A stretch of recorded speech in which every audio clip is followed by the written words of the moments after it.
بسم اللہ الرحمن الرحیم رب زدنی علما۔ السلام علیکم ورحمۃ اللہ وبرکاتہ۔ محترم ناظرین، جب آپ کوئی مسئلہ بیان کر رہے ہیں یا کوئی مسئلہ پڑھ رہے ہیں تو آپ دیکھیں گے کہ اس مسئلے کے تحت میں کہیں کہیں یہ قول آپ کو بار بار دکھائی دے گا یا بار بار سنائی دے گا۔ وہ کیا ہے کہ ابن منذر نے اپنی کتاب میں اس مسئلے میں علماء کا اتفاق ذکر کیا ہے۔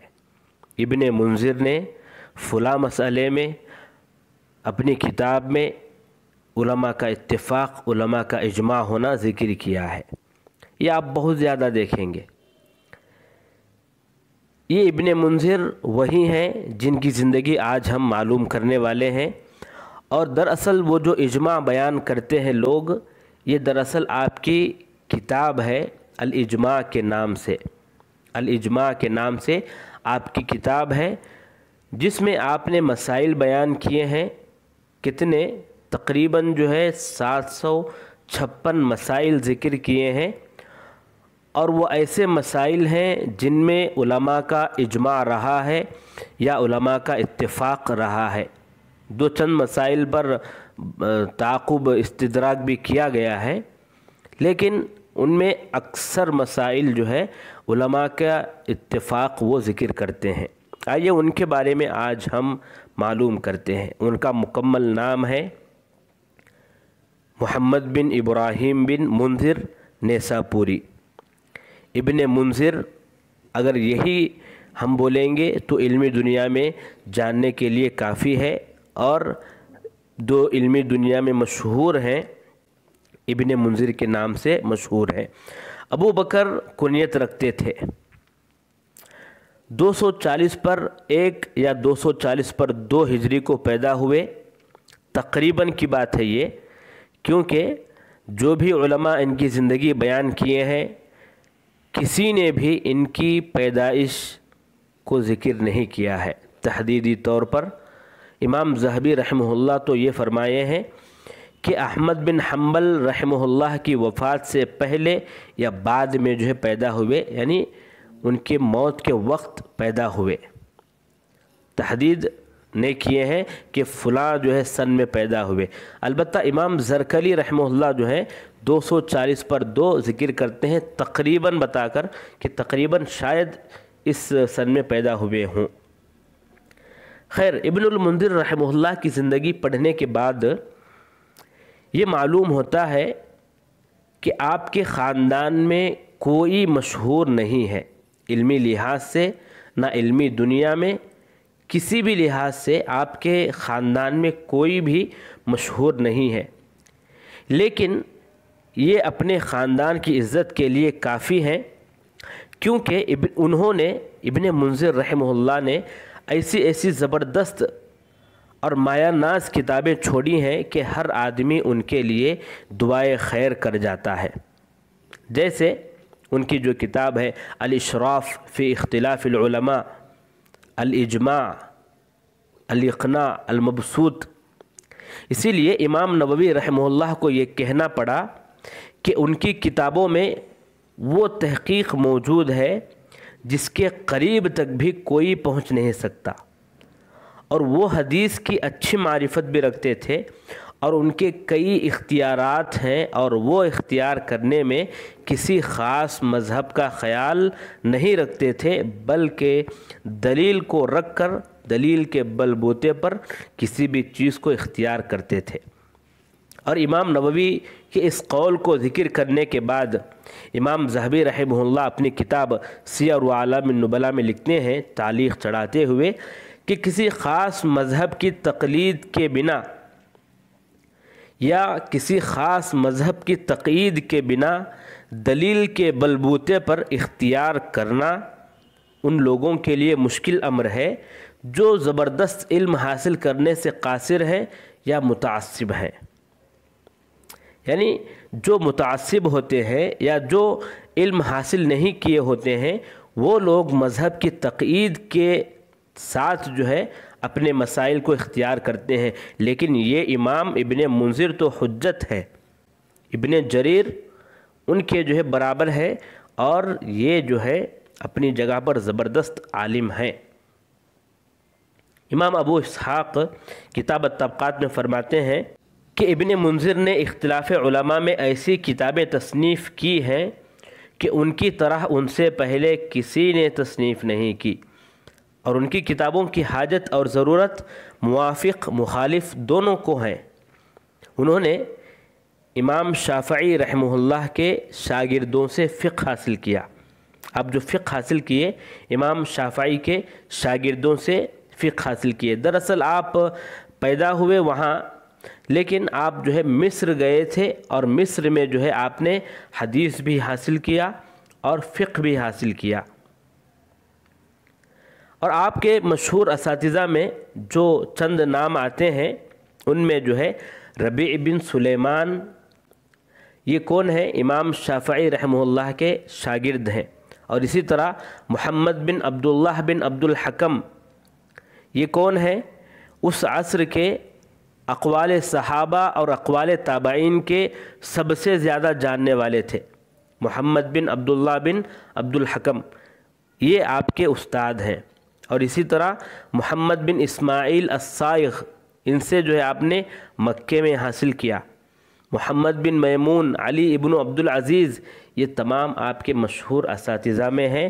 اور ایک روایت کے مطابق آپ کے اساتذہ میں امام بخاری رحمہ اللہ بھی ہیں، ابو حاتم رازی رحمہ اللہ بھی ہیں، امام ترمذی رحمہ اللہ بھی ہیں، امام اسحاق رحمہ اللہ بھی ہیں۔ یہ تمام جو ہے آپ کے اساتذہ میں ہیں، یہ ایک روایت کے مطابق کہا گیا ہے۔ تو لہٰذا اس سے معلوم ہوتا ہے کہ آپ نے زبردست انداز میں علم کو جو ہے حاصل کیا، اور مصر بھی گئے آپ، پھر جو ہے مکہ بھی گئے، اور مکہ میں جو ہے آپ علم حاصل کرنے کے بعد وہیں جو ہے اپنا ایک مقام بنایا، مکہ میں اپنا ایک مقام بنایا، اپنے مقام کو اور بھی بڑھانے گئے، اور بھی بڑھاتے گئے۔ کیسے؟ کتابیں تصنیف کی، دروس دیے، فتاوے دیے، حتیٰ کہ آپ کو شیخ حرم مکی کہنے لگے لوگ، اور آپ شیخ حرم مکی ہو گئے، اور وہ مفسر تھے، دقیق انداز میں تفسیر کرتے تھے، محدث تھے، ثقہ تھے، آثار صحابہ اور آثار تابعین کے آراء جو ہوتے ہیں ان کے راوی تھے، فقہ میں مجتہد ائمہ میں سے تھے، دلائل بیان کرتے تھے اور دلائل کے درمیان موازنہ کیا کرتے تھے۔ یہ جو ہے امام ابن منذر رحمہ اللہ کی خاصیت ہے۔ آپ کے مشہور جو تلامذہ ہیں ان میں اگر ہم دیکھیں تو آپ کے تلامذہ میں ابو بکر ابن المقری ہیں، محمد بن یحییٰ ابن عمار ہیں، علی بن شعبان کے دو بیٹے حسن اور حسین ہیں، ابن حبان بستی ہیں، محمد بن احمد بلخی ہیں، ابو بکر خلال ہیں، سعید بن عثمان الاندلسی ہیں۔ یہ تمام آپ کے تلامذہ میں آتے ہیں۔ اب آئیے آپ کے متعلق علماء کیا کہتے ہیں یہ جانتے ہیں۔ جیسا کہ میں پہلے امام نووی رحمہ اللہ کا قول بیان کر چکا ہوں، ان کی مکمل اگر بات ہم سنیں تو فرماتے ہیں کہ وہ مشہور امام ہیں، ابن منذر مشہور امام ہے، ان کی امامت جلالت اور کثرت علم پر اجماع ہے، حدیث اور فقہ دونوں میں دسترس حاصل کیے تھے، ان کی اہم اور نافع کتابیں ہیں، اجماع اور مذہب علماء کے درمیان ان کی زبردست تصنیفات ہیں۔ امام سبکی رحمہ اللہ فرماتے ہیں کہ اس امت کے ایک عالم اور اس امت کے ایک علم کے سمندر ہیں امام ابن منذر رحمہ اللہ۔ وہ امام تھے، مجتہد تھے، حافظ تھے، متقی تھے۔ ابن القطان فرماتے ہیں کہ فقیہ تھے، محدث تھے، ثقہ تھے۔ اسی طرح جو ہے ابن حجر رحمہ اللہ فرماتے ہیں کہ وہ صادق ہیں، میری نظر میں صادق ہیں، عدل ہیں، خلافیات میں جو بھی علماء تصنیف کیے ہیں ان سب کا اعتماد ابن منذر رحمہ اللہ کی کتابوں پر ہے۔ ابن شعبہ فرماتے ہیں کہ ائمہ اور اعلام میں سے ایک ہیں، حلال و حرام میں ان کے نقل کا اقتداء کیا جاتا ہے۔ ائمہ اسلام کے پاس معتبر کتابیں ان کی کتابیں ہیں۔ تو اس سے اندازہ ہو گیا ہوگا کہ آپ کی شخصیت کیسی تھی۔ اب آئیے آپ کی تصنیفات پر بات کرتے ہیں۔ آپ کی مشہور کئی کتابیں ہیں، تفسیر ہے جو مفقود ہے، بس سورہ بقرہ 240 تقریباً آیت سے لے کر سورہ نساء 90 پر 2ویں آیت تک مطبوع ہے، اور آپ کی کتاب سنن المبسوط، السنن والاجماع و اختلاف، الاوسط فی السنن والاجماع، الاشراف علی مذاہب اہل العلم، الاقناع، اثبات القیاس، تشریف الغنی الفقیر عن الفقیر، جامع الاذکار، الاجماع، رحلۃ الامام الشافعی الی المدینہ المنورہ، یہ چند کتابیں آپ کی ہیں۔ اجماع جو کتاب ہے آپ کی، وہ کتاب جو ہے کافی مفید اور کافی اہم کتاب ہے۔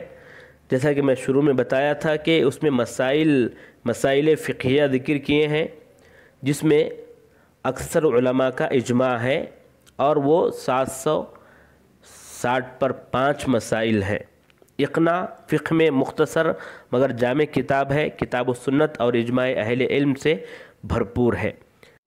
اشراف ائمہ اور علماء مذاہب پر ہے، اختلافات فقہیہ پر زبردست کتاب مانی جاتی ہے، اور جانتے ہیں کہ انسان کی قیمت اس کے اخلاق حمیدہ سے ہوتی ہے، یا اس نے امت کے لیے کیا بھلا چھوڑا ہے اس پر ہوتی ہے، اور ہر انسان کا ایک مقصد ہوتا ہے، اور ابن منذر کا مقصد عمل صالح اور علم نافع تھا کہ انہوں نے اپنی تمام توانائی کو ان دونوں کے لیے صرف کر دیے تھے۔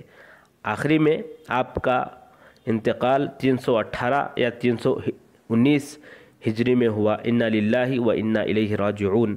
اللہ تبارک و تعالی آپ کی خدمات کو قبول فرمائے اور جنت الفردوس میں اعلیٰ مقام عطا فرمائے، آمین یا رب العالمین۔